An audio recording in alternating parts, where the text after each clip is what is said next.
Hey everybody, I am back with the second part and conclusion to the movie The Lucky One, which was based off the novel by Nicholas Sparks.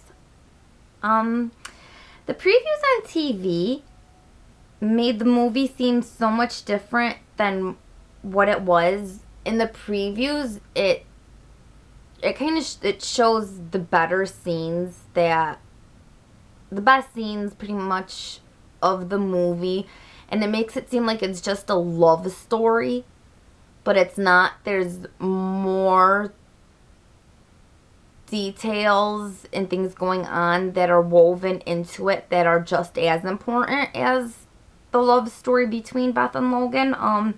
But like all the other movies that were based off of Nicholas Spark novels, things all play out by chance, and that's how he just always does his movies, I guess, in his books.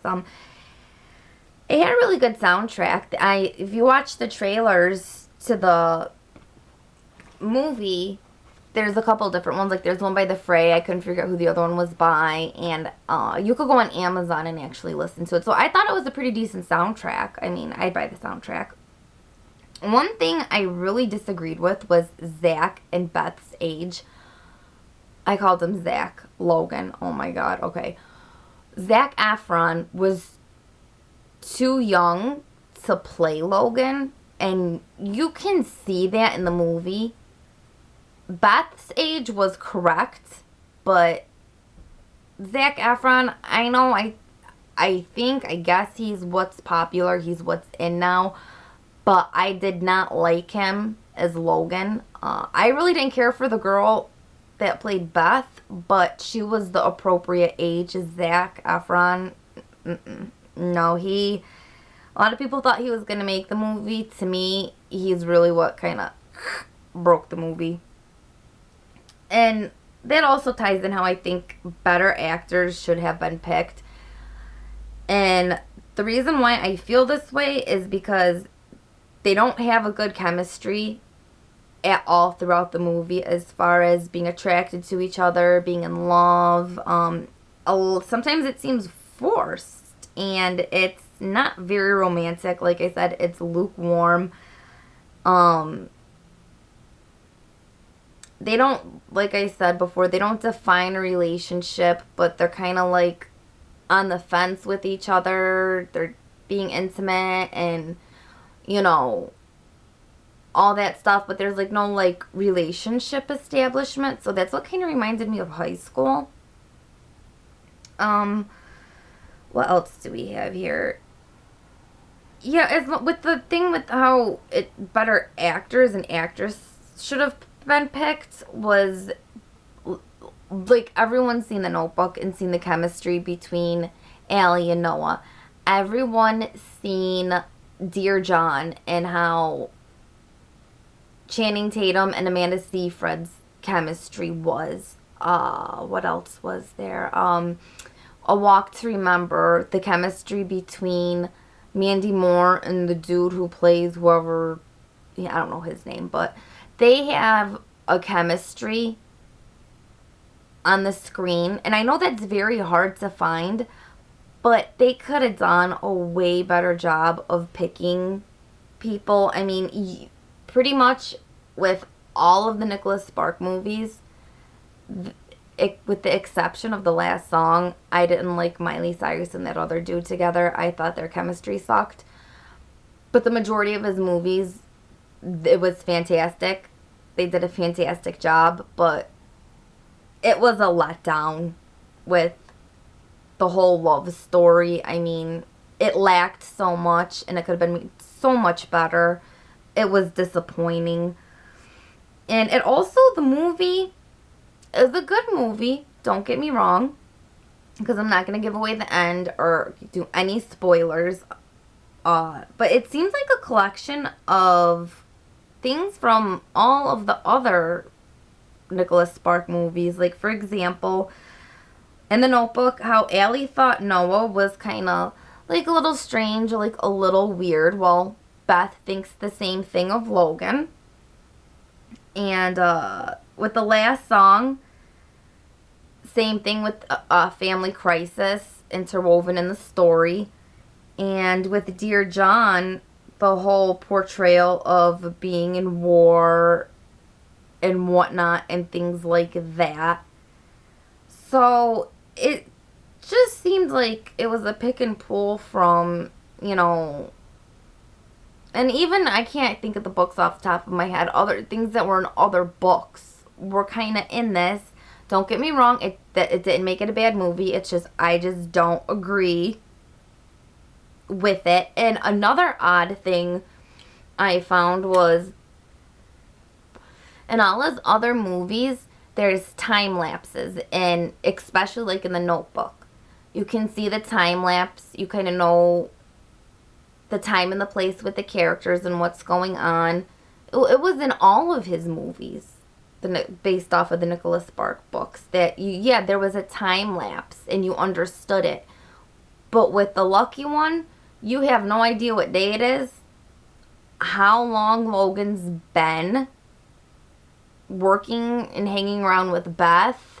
It could have been a week, a month. I mean, you have no idea. It's so jumpy like that and all over the place with the time lapse. It makes it a little confusing because it's like, if it's only the span of not even a week, then okay, you can understand why the chemistry between them is so lukewarm. But if it's a time span of a month, then it still makes no sense. Like, it would be, you would see it evolve stronger and more intimate and whatnot. But like I said, there's no time span, so you really have no idea how long he's been there, what day it is. And I don't like that. That just makes it all the more like confusing. Like, you know, I don't know. There's no time frame to it whatsoever, and it seems very jumpy. Like, 1 minute they're here, next minute they're there, next minute's nighttime, and then it just jumps back and forth so much. And that's why I took these notes while I was watching the movie. So if it seems like I was jumping back and forth, was because that was the order in which I took the notes. So but pretty much, in all honesty, I would say I wouldn't want to go to the movie theater and see this. I would be very disappointed. Same thing like I said with The Vow. I'm glad I didn't see that in the theaters. I'm glad I didn't, well, I have my gypsy ways, and this is why I didn't see it in the theater. But I didn't see this in the theater, but I did see it. And I'm glad and it's expensive nowadays to go to the movies, and you don't want to see a disappointing movie. So I'm glad I didn't see it in theaters. It's the type of movie I would say I won't even, unless I have all of Nicholas Sparks movies based off of books, I think I would buy it just because I have all of them, but it's not something I would really recommend to buy. I mean, if you can catch it, you know, at the video store or that stuff on TV, like DirecTV, how you can buy movies, I suggest seeing it that way, because you only see it the once. You're not wasting the money at the theater, and you're not wasting money on buying it. So I'm glad I didn't waste my money in that aspect. The end is very good to The Lucky One. It's very unexpected, but nonetheless very good, and that's what pretty much saved the movie's ass, was the end. But like I said, I would give it, out of a scale of 1 being suck, 10 being great, I give it a 5. And I explained why with time lapse and everything and the characters and stuff. So I would give it a 5. If you're a diehard fan of Nicholas Sparks books that are turned into movies, then yeah, go see it in the theater and buy it if that's your thing. But if you're really not into his movies and really didn't see all of them, then you're going to go see this and think that the other movies are the same way, and it will just ruin the whole Nicholas Sparks experience. Seriously. So, yeah. I recommend that if you haven't seen any other Nicholas Sparks movies, see some of those, with the exception of the last song. See, like, The Notebook, Dear John, A Walk to Remember, Nights in Rodanthe. See those, some of those, before you see The Lucky One. So that way you know that usually 9 times out of 10 that the movies are very good. But if you really don't have the movie background of watching the other movies and you just see The Lucky One, you're going to be like, what the hell? Seriously? But yeah, I give it a 5. Like I said, I'm just going to buy it. Probably not going to watch it again, just so I can have it to have with all my other Nicholas Sparks movies. But yeah, so that's my review on The Lucky One. This weekend I am going to see Snow White and the Huntsman, so I will be doing a review on that. Unfortunately, I can't take notes, so I'm going to have to do that all from the top of my head, and I hate having to do that. But there will definitely be a movie review for Snow White and the Huntsman, so keep an eye out for that. I hope you guys enjoyed this review. Found some of it helpful. I did not want to give away any spoilers whatsoever at all. So yeah, and if anyone else sees it, let me know what you think. If you disagree, or maybe you have totally different thoughts, I'd like to hear that. So with all that said, feel free to leave messages on my YouTube or on my Facebook. And again, as always, thank you so much for watching, and I hope whoever watches this enjoys it and whatnot. And I will see you guys again some other time and in some other video.